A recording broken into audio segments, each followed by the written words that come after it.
You know, I never really had a gay community to talk to, you know what I mean, up until this happened. And I got Twitter, and I got all these gay people just like, you know, supporting me, and I'm like, no, I want to meet you guys, you know what I mean? I love meeting people. Yes, I do know that. I like your recaps. I do like your recaps. You know, I'm happy to come from the Jersey Shore. Congratulations on the renewal. Thank you very much. I get bullied all day, every day. That's why, you know, I do a lot for bullying. Not because of that, because people are like, oh, Vinny, your life is great, blah, blah, blah. I get bullied, but I like representing bullies just because I feel like bullies will listen to me. You know what I'm saying? If I say it's not cool, I think it's a good chance to be like, you know what, this is a kid that's doing something right, he got a Benz, you know what I mean? He got a nice car, nice girl, blah. I should listen to him, you know what I mean? That's why I like to do that.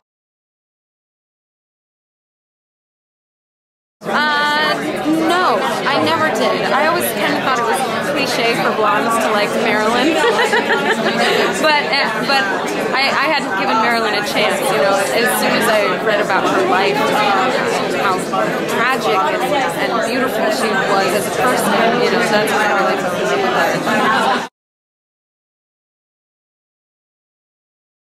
I was actually doing ADR, so like voice looping for Smash. I was in a recording studio all day, and I left, and I turned on my phone, and there was like 19 voice messages, 35 text messages.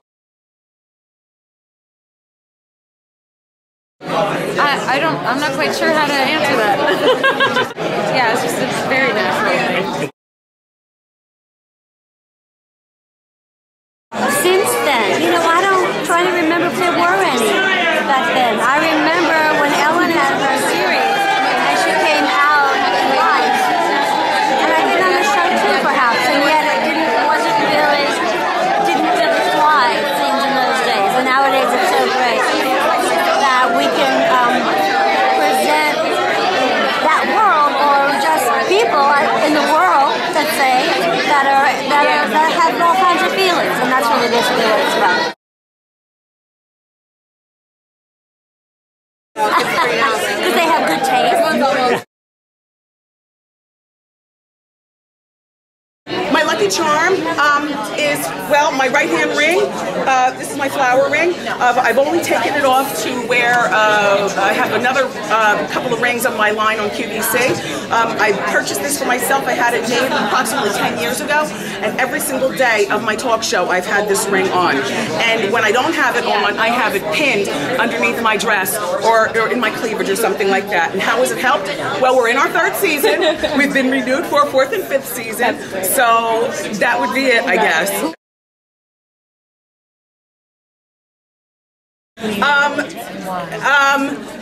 What I have found is I don't have an answer to that question, and the reason why is because I find that some of the people that you get most excited to interview, which I have found this in the past, not just in TV but also in radio, some of the most exciting people that you really prepare for are the worst interviewers, because they're so controlled by their publicist or whatever, or they're like 3 cans short of a 6-pack. So I don't have a favorite. I don't have a worst or best. Yes, yes, yes. Oh God. Beautiful Thing is the first like gay movie that really kind of blew me away. It came out right after I came out. I was about 19. I mean, I think people would be able to guess this, but it's the best set to work on. Everybody is so funny, so professional, so hilarious. So many takes are ruined just from laughing. So, yeah, I wish I was on more because I love it so much.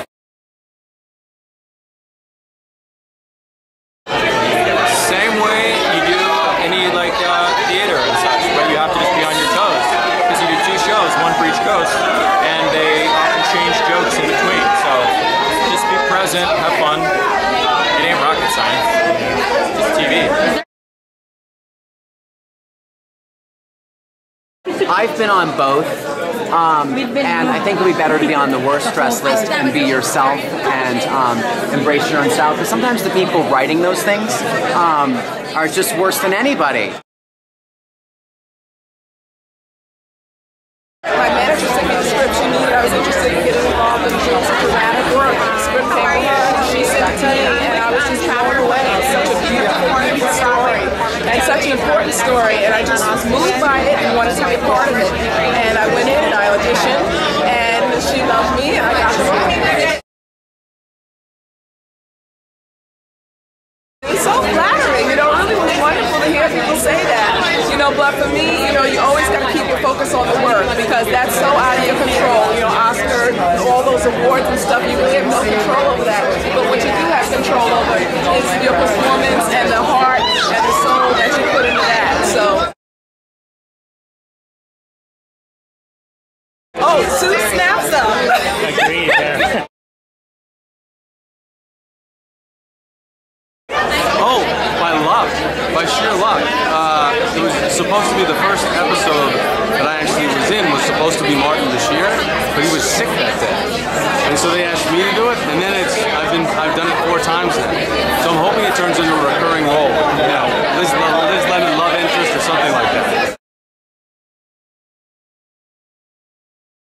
I mean, we're literally in 30 Rock, so the bosses love that, and there are a lot of other MSNBC and NBC faces that have appeared on the show, and, you know, trying to showcase the fact that it's real life within the building of 30 Rock.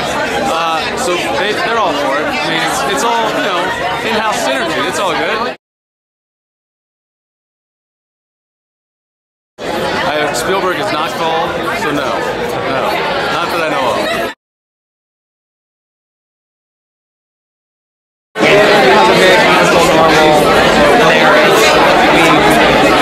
Trials and tribulations like anybody else. We go to work and come home, we dance, we're classic married couple.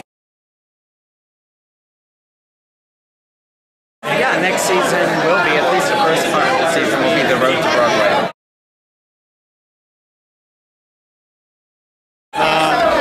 Maybe Serving in Silence. It seemed to have the biggest impact because it was at a time when nobody was doing television like that.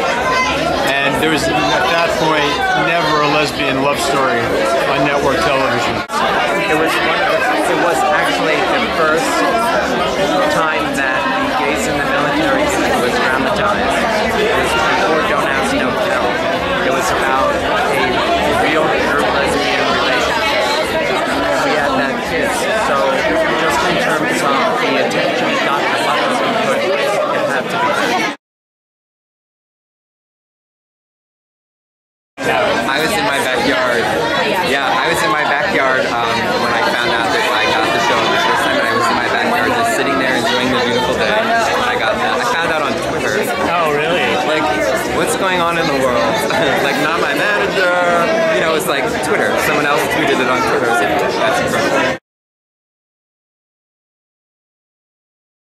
I love Megan. I love Kat. I love Megan. I've known Megan for a really long time. I've known her for like 8 years now.